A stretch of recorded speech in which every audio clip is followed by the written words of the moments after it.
13,000 would be like 117,000, right? And it's all reverse engineered. Realtors commission always looks like a roller coaster because of this exact reason.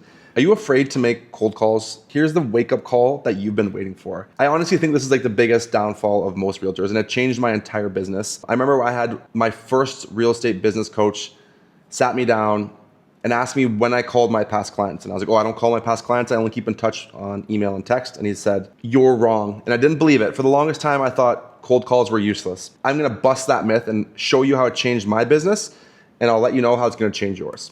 So why you're bleeding deals? So 71% of agents closed 0 homes last year. 0 deals, 71%, 0. And I honestly believe the root cause of that is phone paralysis. Because if people don't know that you're selling real estate, how are they supposed to use you to sell and buy real estate? You have to call people and let them know what you're doing and how you can help them. If you don't call people to let them know what you're doing, how are you supposed to get more deals? It's crazy. You probably have tens of maybe even hundreds of thousands of dollars of real estate commission in your CRM right now that's sitting there waiting to be called, and you're not doing it and you're not earning that commission, and I'll get over why. The market's overflowing with money and your pipeline's empty because you're silent. It's very true. Regardless of the market, I know we're not in the best market right now, but there are people that need to move. Lots of people, to be honest. It's just, you need to be calling them, educating them, and nurturing your relationships along the way so that when they do decide to move, it's you they're going to use. I guess this is a little activity for you to do, is go and audit your 30 days of your CRM. How many outbound calls versus how many appointments have you set? And that's like your baseline KPI. The reason why I say that is because it becomes it's the same as running online ads. We talk a lot about online ads here. It's the same thing. It's a mathematical equation. It really is. It's how many calls equal how many answers or conversations. How many conversations lead to how many appointments? How many appointments lead to how many sales? And once you understand all of this, you can genuinely reverse engineer your income. It's just a mathematical equation. Same as online ads. I know that I turn $1 into approximately $8.69. Actually, it's exact. I shouldn't have said approximate. You get the point. Which means 13,000 would be like 117,000, right? And it's all reverse engineered. Realtors commission always looks like a roller coaster because of this exact reason. When you're slow and you're hungry for commission, you call everybody you know. And then eventually you get a bunch of clients, and then you sell all those people real estate. And then you have no clients. So you do it again. You start calling everybody, and then you get more clients, and then you sell them all the real estate, and then you're back to down here. You gotta call everybody all again. Now, if you can continuously prospect, put that in your calendar always, it's a non-negotiable, your commission will look like this, or at least a straight line, but a slight increase because you're gonna have a bigger database, you're eventually gonna grow a team, et cetera, et cetera. But you need to always have prospecting in your calendar. Would you hire a scared agent? This is a really good thing to think about, because would you hire you if you knew that you were scared to pick up the phone? The amount of deals that I've done because I've called other agents, or I've called people that I think this property would be a good fit for, is astronomical because I'm not afraid to pick up the phone. I'm not afraid to cold call. I'm not afraid to get hung up on. I'm not afraid to get told to shut the F up. I don't care. I'm here to make money, and I make money by calling people, and it's super, super important. Prospects smell insecurity, and you need to change your mindset. This helped me so much. 99%, I don't know where you're getting your lead sources from or your leads from, it doesn't matter. We've covered other videos in the past in here on how to generate your own leads, and I have a community and a real estate coaching community. If you want information on that, we teach our clients how to generate their own leads and have multiple lead pillars. But you have to change your mindset and understand that you're providing value. They very likely requested some form of information from you. So why would calling them be bothering them or be an inconvenience? You're just providing value. You're giving them what they asked for. But for whatever reason, realtors think, I'm calling this person, oh, I'm so scared, I don't want to bother them. When's the right time to call? It doesn't matter. Give them the information that they require. They need the information. You're the professional. They reached out to you. Flip your mindset.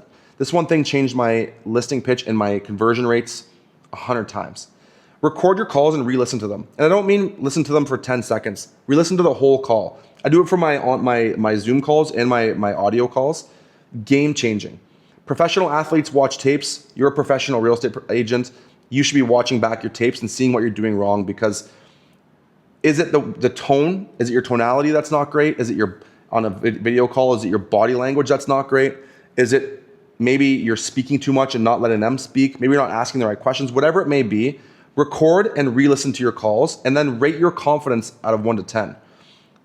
Again, I talked about adjusting your posture and your tonality. These things really matter. It makes a big difference. And call anxiety is normal. I have call anxiety. I hate cold calling. Now, you have to understand a negative outlook creates doubt, which creates anxiety, which ultimately creates procrastination. I've said this in multiple videos. I sat here for about an hour before I made this video because I was nervous about it. I have my doubts. It caused anxiety, and then I procrastinated. But I have to get over it and get to doing it because it just is what it is. The same thing for cold calls. You have to get over it. If you have a positive outlook, you're going to have faith in what you're doing. You're going to get anticipation to do it, and you're going to get action and reward from that. Now, a little pre-call ritual that I like to do that helps me get through these calls successfully is I have shut up, a little notepad, shut up sticky note on my computer, and a list of questions in my Notion board that if the conversation gets a little weird, because not everybody is a conversationalist, that you can have these prompting questions to keep guiding that conversation forward. Remember, you want to be in control of the conversation, so you're in control by asking the questions. So have a list of questions that you can do to keep that conversation moving forward and avoid any sort of awkward silences. The reason I've shut up is because you need to actively listen. It's the biggest mistake I made, and probably the biggest mistake that you're making. I thought I was a guru of cold calls. I thought I was crushing it. I had all these cold calls. I was making a lot of money. I didn't realize I could have been making way more money because I didn't shut up. I didn't ask them questions. I just wanted to talk about how much I knew because I thought that would establish me as the professional or the expert in the conversation. When in reality, it was just probably boring them, and they didn't want to continue because I just kept telling them how great I was and how much stuff I knew and used this big fancy language that maybe didn't resonate with them. And it wasn't until I switched my whole approach to just asking questions, actively listening and shutting up and listening. It should genuinely be 80% of the conversation should be the prospect, 20% should be you. Volume equals predictability. So more conversations turns business into math. I explain this. Now, this is a great mindset hack. If 1,000 dials equaled 3 listings guaranteed, would you make 1,000 phone calls today? Absolutely you would. So think of it like that. Because it will get to that point where you're like, okay, if I do 1,000 phone calls, it's going to equal 3 listings. And it becomes fun and it becomes a game, and you can gamify your own business. And it'll get to a point where you can't handle the amount of phone calls, and you can start outsourcing and delegating the calls to professional setters or closers or other realtors on your team, right? But for now, you can't do those things until you understand your own KPIs and your own business metrics. It's very important. Block daily, non-negotiable 2-hour dial sessions. Log your calls, log your appointments. Realtors, you can't fix what's not broken. If you don't understand the problem within your business, you're never going to be able to scale. Track everything. You should know how many texts you send per week, how many emails you send per week, how many calls you do, how many conversations you had, and how many appointments you set. So crucial. For me, I use Follow Up Boss, and the calls are done through my Follow Up Boss number. So I'm able to actually see, it logs automatically how many calls I do, and it tracks the conversation. Then when I have an appointment, I add that through Follow Up Boss to my calendar. So it tracks that for me. If you don't have access to Follow Up Boss or your CRM doesn't have that, use a Google spreadsheet. Use any sort of tracking device, doesn't matter.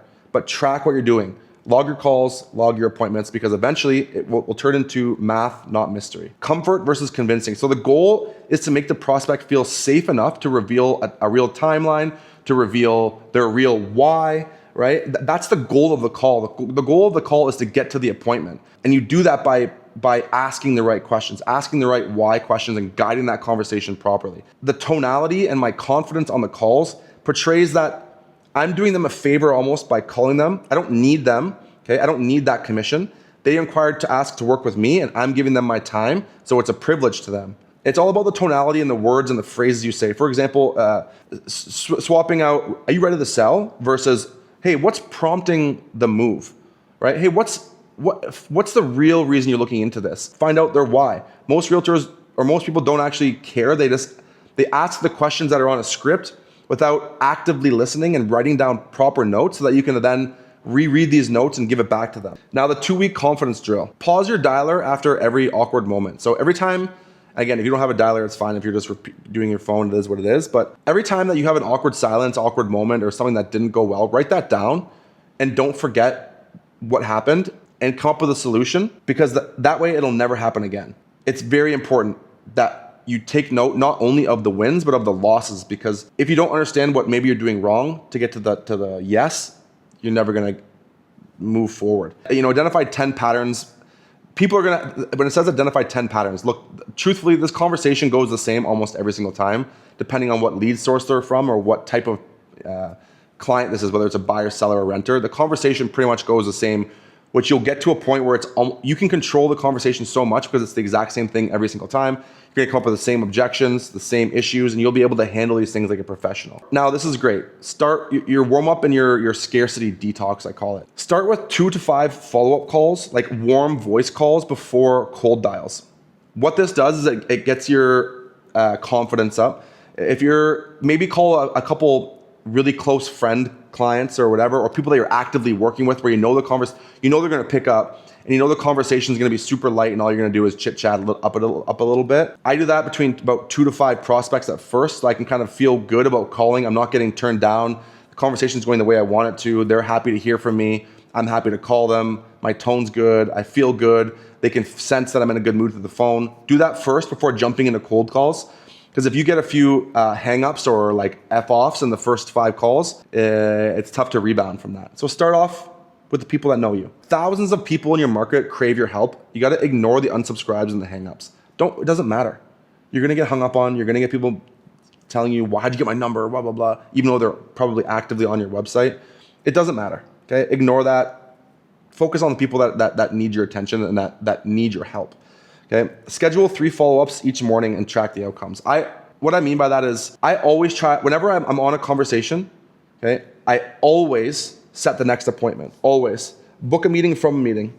Always book that next call from the call that you're on. Always, every single time. Never hang up a phone call with a client with no set next time to speak. Never. It's the biggest mistake you're gonna make, because you're the professional, you're guiding them along this process, whether it's a 3-month gap, 6-month gap, it doesn't matter. Set that next meeting on the spot. So self-dependability. I put a little reference here. Like if you skip the gym at 7 a.m., you're gonna skip the calls at 9 o'clock. Be rock solid with yourself, because your confidence bleeds into the phone calls. Get into a routine and stick to the routine. You're only damaging yourself. You're only doing yourself a disservice. If you skip the gym at 7 o'clock like you promised you would for the last 3 months or whatever, you're probably gonna skip the calls at 9 o'clock too, because you can think of other more fun things to do. Do the things that you don't want to do. Do the things that are going to make you money, because think about it this way.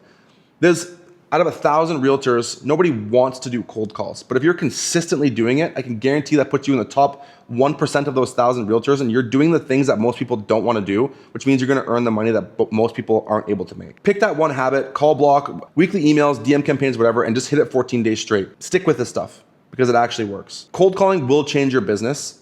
And if you're liking what you're seeing on my videos, if you can like and subscribe and comment below, maybe I missed something in the video that you think you want to add to this. I'm all about open communication and helping each other get better. If there's something that I missed, please put it in the comments. And if not, I appreciate you watching the video, and I'll see you in the next one.